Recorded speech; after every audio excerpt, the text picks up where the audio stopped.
All right. First, thank you for braving the weather to get here. I appreciate every last one of you all. I'm going to remember y'all faces who are here. All right.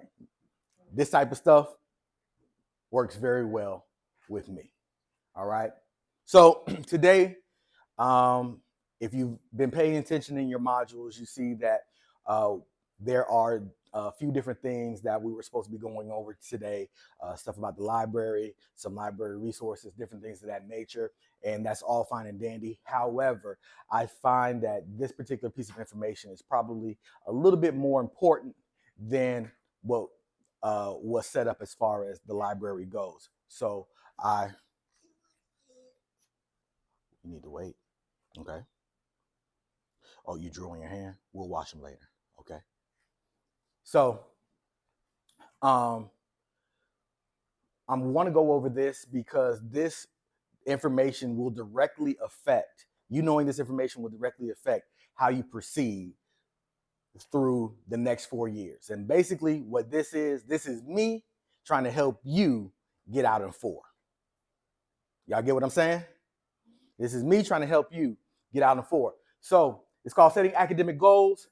This is how we do it. 15 times 8 equals graduate. 15 times 8 equals graduate. Can anybody guess about what that could even possibly mean? Huh? 15 credit hours times what?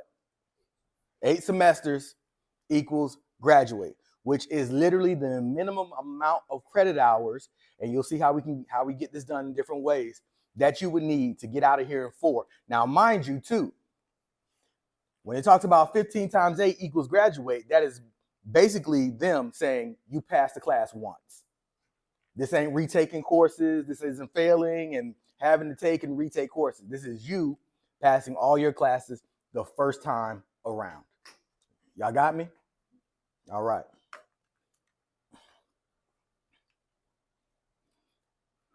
Dr. Joan Brown, she is over student success. And I'm going to come over this way so it's a little bit more of the screen. Dr. Joan Brown, she's over student success.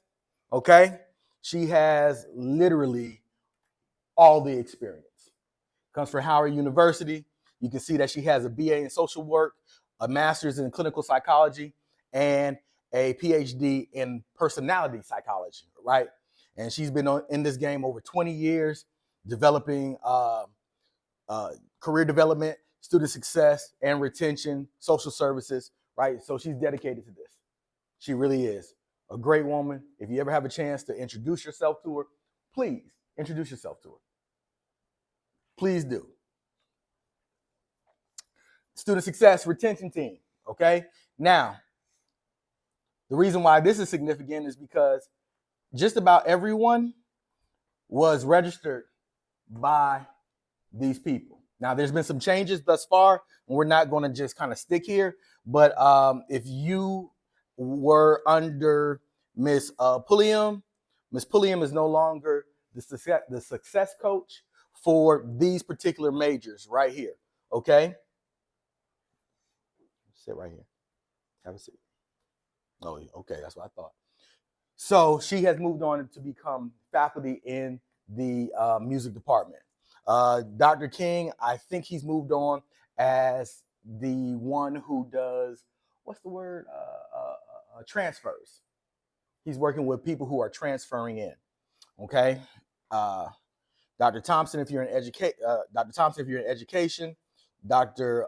Esquilin Perez, if you're in the sciences, and Dr. Mrs. Pearson, if you are in business. Oh, you want me to pick you up? That's what. Okay. Retention specialist, Ms. Wilkinson, Ms. Thomas, Ms. Schaefer, Ms. Dion, and of course, Ms. Thomas again. So if there's ever an issue that you are having when it comes to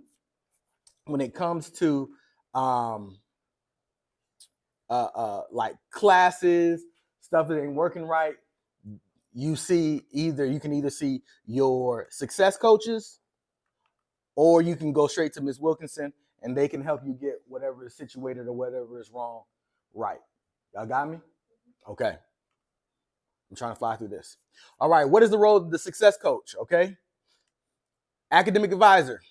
The student success coach serves as the academic advisor for first and second year students pursuing a program of study. Student liaison. The student success coach helps students establish connections with their departments such as career services, student life, housing, one stop, Wildcat 360, library, and the counseling center. Okay, so this is what they do. You need to get to know who your advisor is. Now, I know that there's some changes. We're going to have some overlap until we get some more help in. I get that. But the people who are in there now, you need to get to know them. As you progress, you will need to see your advisor at least 2 to 3 times a semester to make sure all your stuff is right. If you are an athlete, you go see your advisors over in athletics, and you go see your advisors over in what is it?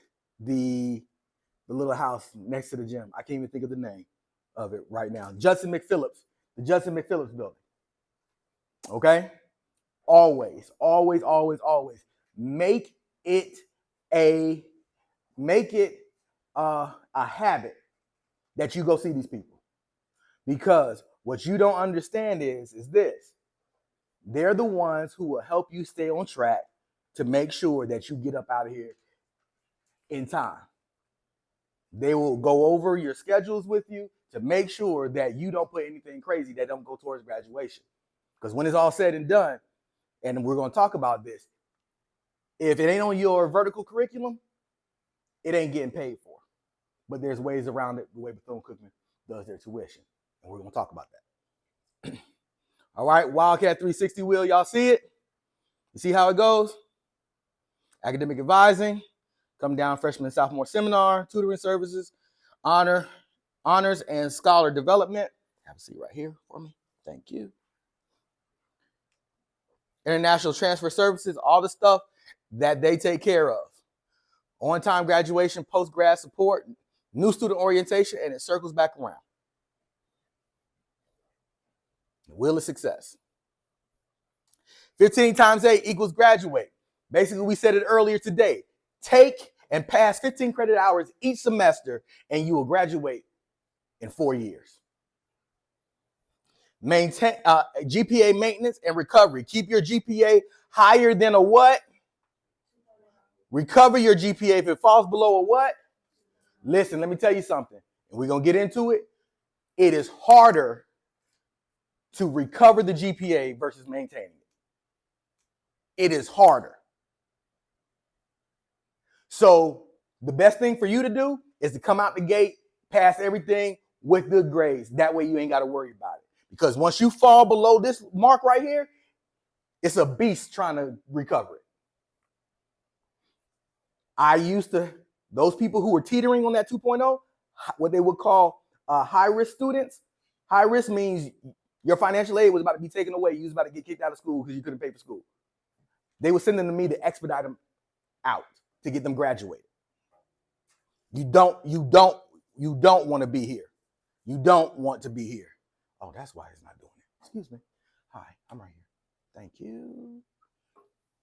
There we go. Now you can see it. I was wondering what was going on. All right, here we go. 15 times 8 equals graduate. We already know. We're going to talk about the financial aid, the financial and academic benefits of doing this. Save on tuition, reduce debt, start earning faster. What does that mean? Almost every 4-year degree requires 120 hours. That is the national average. It doesn't matter whether you go from Bethune-Cookman to Harvard, Harvard to FAM to University of Oregon. You will average 120 hours. You will average 120 hours everywhere you go. Very seldomly, you might have a place that you might have like 124. But 120 hours is the average everywhere in the nation. All right? And you need at least 15 per semester to graduate on time. Now, this is how you can do it. It's flexible. You can go 15 in the fall, 15 in the spring. That equals how many? You can go 12 in the fall, 12 in the spring, 6 in the summer. And that equals what? 15 in the fall, 12 in the spring, 3 in the summer. 12 in the fall, 15 in the spring, 3 in the summer equals. Now, listen to me. Check this out. Check this out. If you can avoid going to summer school and you can keep this pace 15 equals 30, don't go to summer school. Don't. The reason being is because the summer borrows from the next school year. So we are in the 23-24 school year. If you go to school in the summer, it's going to borrow from the 24-25 year. So if it's borrowing from the 24-25 year, what does that mean? It means less money to pay for that, correct? Right? These are things you need to be aware of. I'm telling you, I'm going to be dropping so much game on y'all about systems, procedures, and everything. Yes, sir.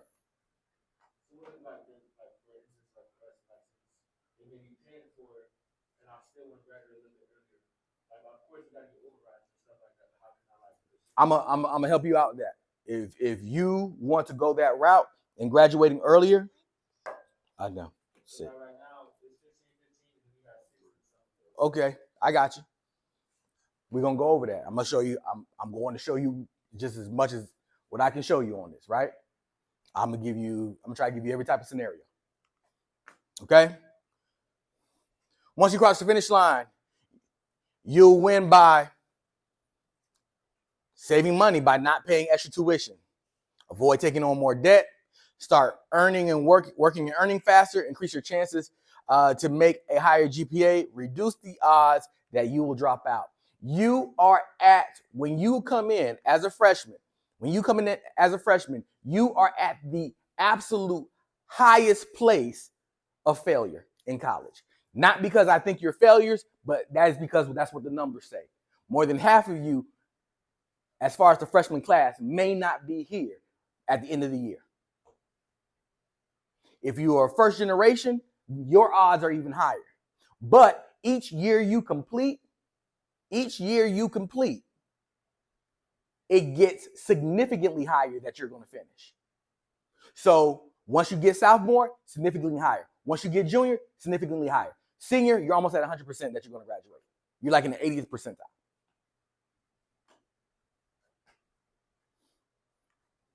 Now, you pay full-time tuition. Oh, hold on. This is what we need. This is how your tuition works, and this is how I'm going to answer your question about getting out earlier. You pay full-time tuition when you take 12 to 18 credits per semester.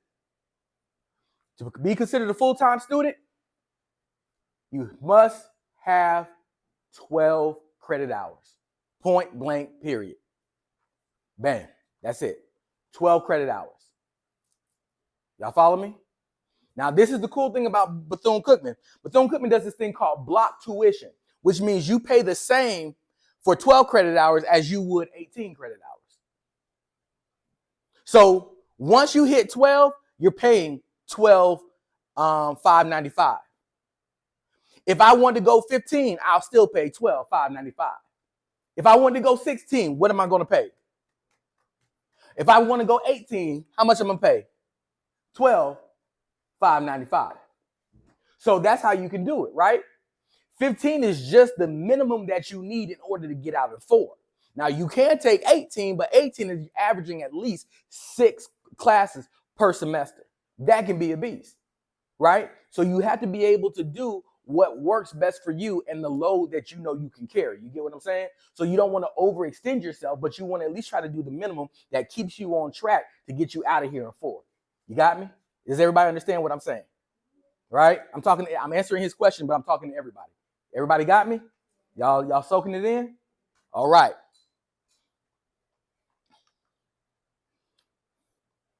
Basically is this. Taking 12 credit hours per semester equals 10 semesters. Taking 15 credit hours a semester equals 8. So if you were only take 12 credit hours, it will take you 5 years to get out versus what? 8. If you look at down here, that's literally just over a $25,000 increase that you have to take out as far as financial aid and loans. $25,000 more just for 1 year. That's why it's 15 times 8 equals graduate. You save $25,190 by graduating in 4 years instead of 5. And I've seen people be in school for 8 years and 10 years. And that's not getting a master's degree. What can $25,000 buy you? Now I'm gonna tell y'all something. If you have the opportunity to save up $25,000, you better not get one of these. You better go get yourself something that got some high mileage, get you point A to point B, and then make sure you put yourself a down payment on a property or something and get some renters. Be smart with the money. I didn't do that. Oh my.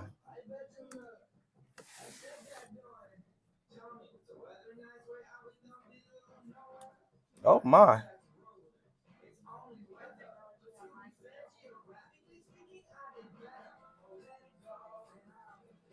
Hold on.